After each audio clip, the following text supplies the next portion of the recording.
What's up, Buttercup? Welcome back to my channel. Today's video is the top 15 best fiction books of 2024. These are in no particular order, and most of these I did do a book review on. I will indicate that if I did or not, so you can go and check that out if you want more in-depth conversation. But I'm just gonna go over, like I said in the title, the top 15 best books that are fiction for me in this year of 2024, and I'll just talk about them briefly. I did a top 10 best nonfiction books of 2024, so go check that out if you're interested. I realized after going through my Goodreads page that I read quite a few amazing books this year, so I had to separate them.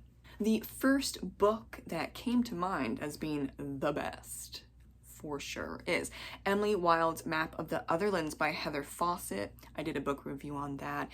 Absolutely amazing. I'm so excited for the third and sadly final book in this series. It comes out in February 2025. Obviously, I am just waiting with bated breath. Number 2, We Have Always Lived in the Castle by Shirley Jackson.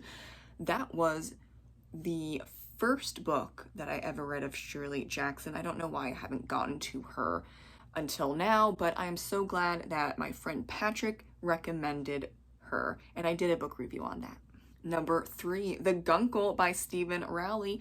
This was so cute, so funny, and it dealt with grief in a very well thought out way. I did a book review on that, and I also really enjoyed The Guncle Abroad, and that came out earlier this year, or maybe mid this year, whatever. It came out in 2024, and I enjoyed that as well. Number 4, Carmilla by Sheridan Le Fanu. Utter perfection. I adore this novel. It is one of the first gothic vampire novels. Actually, it's technically a novella. It is short and sweet, and I think it's better than Dracula. I read Dracula last year and gave it 3 stars. Carmilla, perfection, 5 stars. 10/10 would recommend, and I did a book review on Carmilla. Number 5, Maybe in Another Life by Taylor Jenkins Reid. Taylor Jenkins Reid writes amazing women's fiction. She is basically the only contemporary writer that I absolutely adore, favorite writer of mine actually. And this is a very interesting concept. I didn't do a book review on this book by her. I did finish reading all of Taylor's books this year. Big feat in and of itself. And I can't recommend this writer enough. Number 6, Red Branch by Morgan Llewellyn. I read this book for Irish Readathon in March. I basically read almost all of Morgan's books. This is historical fantasy about a very, very well-known and highly regarded warrior. And you would know him as Cuchulainn. I'm probably pronouncing that a little off. Irish is very difficult, okay? And also, depending where you are in Ireland, the wording is pronounced a little differently. So I'm sure you've heard of Cuchulainn. This is a fantastic novel all about his life, and I did a video on it. Number 7, American Narcissist by Chandler Morrison. Chandler is my favorite splatterpunk / horror writer. I did a book review on this one, and this is the first book where I gave 5 stars. The other books are all 4 stars, but yeah, it's kind of sort of hard for me personally to give 5 stars to splatterpunk novels, but this isn't a splatterpunk novel. This is more of a macabre story, not even necessarily horror, but there's horror elements. This is really a new type of book for Chandler Morrison, but he wrote a fantastic novel that I definitely recommend. Number 8, Bunny by Mona Awad. That is a weird ass book, y'all. I'm going to say it right out the bat. I couldn't give it 5 stars, but it's 4 stars. It makes you feel like you're high. And I know that will be very uncomfortable for a lot of people. It made me feel really, really weird. So that's why I couldn't give it, 5 stars. I did a book review on it, and I think it is amazing. I just don't like the feeling of being high. And that in itself is a fantastic representation of how Mona Awad can write that. Yeah, I was dazed and confused, and my mind was all like, what the hell is going on? And yeah, my mind was just blown. But it took me quite some time to finish this book. It's not even 300 pages, but it took me about 3 months. That's how uncomfortable I felt due to the writing and how well she writes. Number 9, The House in the Carolean Sea by T.J. Klune. This was a lovely, cozy fantasy that just made me feel all the feels. I did not do a book review on this, but I highly suggest you read this book and TJ's other books as well. Number 10, Full Brutal by Christopher Triana. This is a splatterpunk. I had to give it 4 stars instead of 5 because holy hell was that a lot. Yeah, It's probably the top 5 most messed up books that I have read. Good for Christopher. That's kind of the point of splatterpunk. I did do a book review on that. I think it's one of my longer book reviews of this year, so I do get into the nitty-gritty of Full Brutal, so I definitely recommend you checking that out. But if you're on the fence, I think you might need to do a little extra research because it's a lot to handle. Number 11, Becoming Madam Secretary by Stephanie Dray. This is a perfect historical fiction novel. Stephanie Dray can do no wrong in my eyes. She's one of my all-time favorite writers, but specifically all-time favorite historical fiction writers. It came out this year, or maybe it was late 2023. It's one of her newer books. And though it is over 500 pages, it reads fantastically well.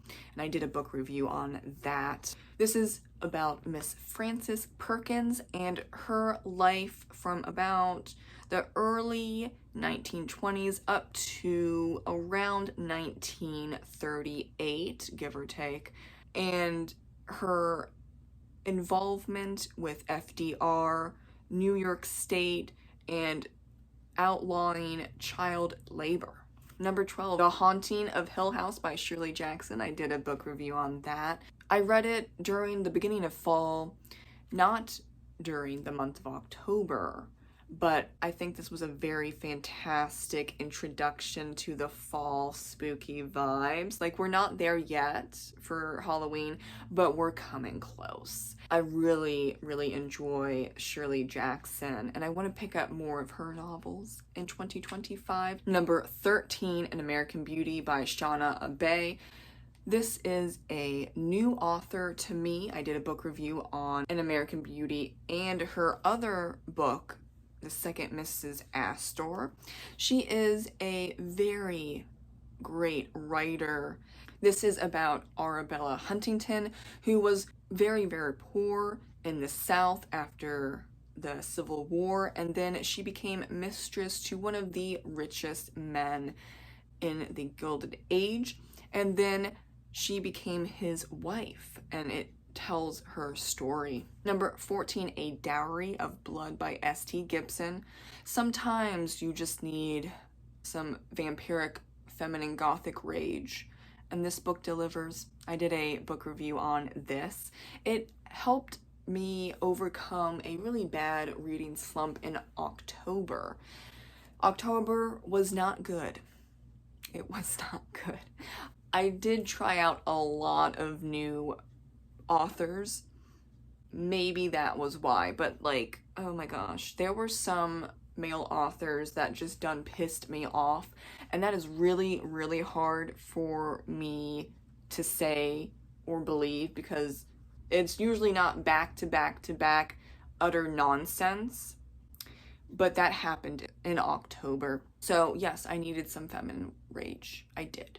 And it included vampires murdering Dracula. The Dracula's brides murdering Dracula. That is not a spoiler, that is right up front in the blurb. And then the final book, I love to see it. Number 15, The Silence of the Lambs by Thomas Harris. Perfection. I did a book review on that. It's one of my longer ones. I just really adore, yeah, I'm gonna say it, I really adore Thomas Harris. I watched a interview of him, about 35-ish, maybe 45 minutes long. He's just so damn sweet. And was I kind of surprised? Yeah, in a way, yes. I'm so sorry, Thomas. He was just so kind-hearted and very soft. I think like a little bit of an introvert, but he is a fantastic writer and storyteller. I can't recommend Red Dragon, that I read first, and The Silence of the Lambs. I'm not sure about the other novels. I might or might not get to them. I've been told many times not to read the other novels, but I don't know. I think I just want to try it out for myself. Probably library books. I definitely will always and forever own Red Dragon and The Silence of the Lambs. I just have very fond memories of reading both of them, but especially The Silence of the Lambs. This helped me get out of my slump, honestly, of the October reading, just like A Dowry of Blood did. The Silence of the Lambs helped a lot because I read it in November. All of these books I can't recommend enough. Some of them, however, are a little tough, graphic, very much full of violence that some people might not be able to handle, so please do look into the story. These were my top 15 best books of 2024. Thank you so much for watching, and I will see you in the next year. Bye.